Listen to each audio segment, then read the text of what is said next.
हर खबर पर होगी आपकी पकड़। डाउनलोड कीजिए एबीपी लाइव ऐप। क्या सुशांत सिंह राजपूत के फार्म हाउस में ड्रग्स पार्टियां होती थी? ये सवाल इसलिए उठ रहा है क्योंकि सुशांत के फार्म हाउस के पूर्व मैनेजर रईस ने कई बड़े खुलासे किए।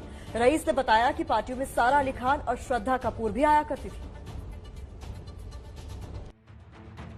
सुशांत केस में फार्म हाउस के पूर्व मैनेजर रईस के ताज़ा खुलासे में 3 किरदार उभर कर आ रहे हैं। वो है अभिनेत्री सारा अली खान, श्रद्धा कपूर और एक और अभिनेत्री जिसके नाम का अभी पता नहीं है। एबीपी न्यूज के कैमरे पर सुशांत सिंह राजपूत के लोनावला वाले फार्म हाउस के पूर्व मैनेजर रईस ने बड़ा खुलासा किया है। रईस ने बताया है कि फार्म हाउस पर अक्सर पार्टियां होती थी। इन पार्टियों में सारा अली खान कई बार आ चुकी थी।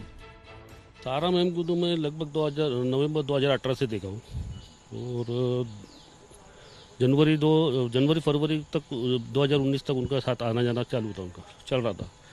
और ज़्यादातर क्या वो उनके साथ में भी ज़्यादातर आइलैंड पे टेंट वगैरह लगाते थे। कुछ छोटी मोटी पार्टी होती थी उनके साथ में। पार्टी मतलब जैसे पिकनिक वगैरह जैसा आप जैसा समझो, तो ज़्यादातर वो आइलैंड पे ही जाते थे उनके।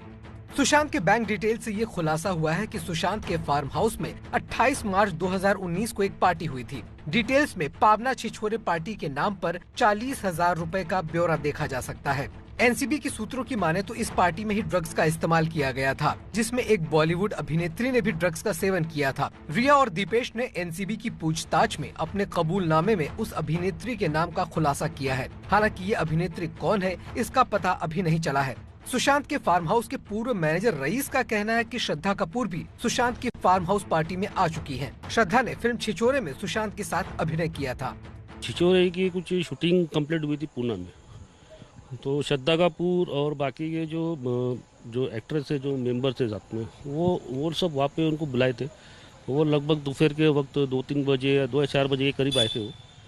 और वो भी आइलैंड पे गए थे उन लोग, जो पावना लेक के बीचों बीच एक छोटा सा टापू है और छोटे छोटे आइलैंड है। वहाँ पे ज़्यादातर उधर ही जाते हैं। पॉइंट जो व्यू अच्छे है वहाँ पे पॉइंट है, तो उन लोग को गए थे। वहाँ पे जाने के बाद में श्रद्धा कपूर लगभग 8 बजे करीब रात में 8 बजे निकल गई, मुंबई के लिए चली गई। और बाकी के जो थे मेंबर्स वो कुछ 10-11 के करीब वो भी चले गए। सुशांत के मैनेजर रईस का कहना है कि जब से रिया चक्रवर्ती सुशांत की जिंदगी में आई, उसके बाद से फार्म हाउस में पेपर रोल की मांग काफी बढ़ गई और सिगरेट भी काफी आने लगी।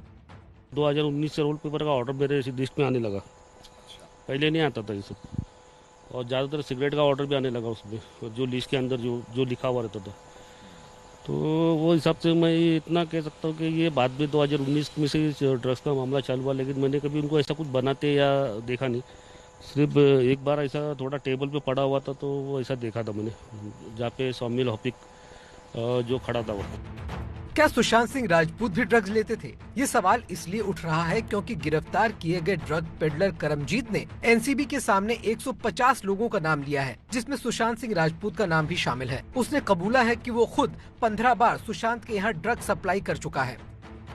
दरअसल केजे की मुलाकात शोविक से हुई थी और शोविक के जरिए सुशांत सिंह राजपूत से हुई थी, और सुशांत सिंह राजपूत को उसने 15 बार ड्रग्स पहुंचाने का दावा एनसीबी के सामने किया है। क्या सुशांत सिंह राजपूत नशे की लत छोड़ना चाहते थे? ये सवाल इसलिए उठ रहा है क्योंकि सुशांत की डायरी के कुछ पन्ने एबीपी न्यूज को मिले हैं, जिसमें एक जगह उन्होंने लिखा है नो स्मोकिंग। ये पेज 27 अप्रैल 2018 का है। ये वो डायरी के पन्ने हैं जो एनसीबी को जांच के दौरान सुशांत के फार्म हाउस से मिले थे। रिया के भाई शोविक चक्रवर्ती किस तरह से ड्रग्स की दुनिया से जुड़ा हुआ है, उसका एक सबूत और मिला है। एबीपी न्यूज के पास शोविक और अनुज केशवानी नाम के एक ड्रग डीलर की चैट है, जिससे पता चला है कि शोविक गांजे के लेन देन से जुड़ा हुआ है। सुशांत केस में रिया चक्रवर्ती के भाई शोविक चक्रवर्ती के ड्रग्स कनेक्शन में एक और नया किरदार आया है, ड्रग पेडलर अनुज केशवानी का। शोविक चक्रवर्ती का कई ड्रग डीलर से संबंध था, इसका खुलासा पहले आई कई व्हाट्सएप चैट से हो चुका है। अब शोविक की एक और व्हाट्सएप चैट सामने आई है, जिसमें शोविक अनुज केशवानी नाम के ड्रग डीलर से चैट करते हुए दिखाई दे रहा है। ये चैट इसी साल यानी 18 मई 2020 की है। इस चैट में अनुज केशवानी शोविक को बाकायदा गांजे की फोटो भी भेजता है। इस चैट में अनुज और शोविक ड्रग्स की डिलीवरी को लेकर चैट करते हुए दिख रहे हैं। ये एक छोटी कलियां है, लेकिन बड़ी कलियां भी होंगी। ठीक है, मुझे यह दिलवा दो। पर ध्यान रखना कि इसमें माल ज्यादा हो। पिछली बार जो माल आया था उसमें ज्यादा वजन बीज और तने का था। ठीक है भाई, मैं खुद ही लेने जा रहा हूँ, इसलिए चिंता मत करो। धन्यवाद यार। कितने बजे तक आओगे डिलीवरी करने? क्या ये 50 ग्राम होगा? 3:30-4 बजे तक। इस चैट से ये साफ नहीं है कि शोविक गांजा किसके लिए मंगा रहा था। क्या वो खुद के लिए मंगा रहा था या फिर किसी और के लिए? ये बात जांच के बाद ही सामने आ पाएगी। तो ड्रग्स मामले में नाम उछलने से एक्ट्रेस रकुल प्रीत बहुत परेशान है। रकुल प्रीत का कहना है कि मीडिया उन्हें बदनाम कर रहा है, इसीलिए अब उन्होंने दिल्ली हाई कोर्ट का तकाजा खटखटाया है। यह है अभिनेत्री रकुल प्रीत सिंह। रकुल प्रीत की दलील है कि जब से सुशांत केस की जांच के दौरान उनका नाम सामने आया है, मीडिया चैनलों पर उनको आरोपी बनाकर पेश किया जा रहा है। उनका कहना है कि लोग उनके घर और परिवार वालों तक पहुंच रहे हैं। रकुल प्रीत ने अब दिल्ली हाई कोर्ट में याचिका लगाकर मीडिया में चल रहे कैंपेन और आरोपों पर रोक लगाने के लिए निर्देश जारी करने की मांग की है। रकुल प्रीत ने कहा कि मुझे एक शूट के दौरान पता चला कि रिया चक्रवर्ती ने मेरा और सारा का नाम लिया और उसके बाद से ही मुझे लगातार मीडिया में बदनाम किया जा रहा है। अभी इस मामले की जांच शुरुआती दौर में है और जिस तरीके से मेरा नाम ड्रग्स केस में घसीटा जा रहा है उससे मेरी छवि को नुकसान पहुंच रहा है।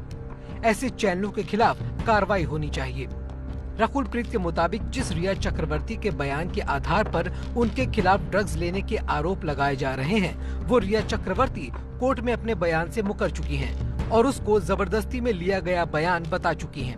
रकुल की याचिका पर सुनवाई के दौरान दिल्ली हाई कोर्ट ने टिप्पणी करते हुए कहा, मीडिया को भी ऐसे मामलों में सावधानी बरतनी चाहिए क्योंकि ऐसे गंभीर मामलों में लोगों की छवि को भी बहुत ज्यादा नुकसान पहुंच सकता है।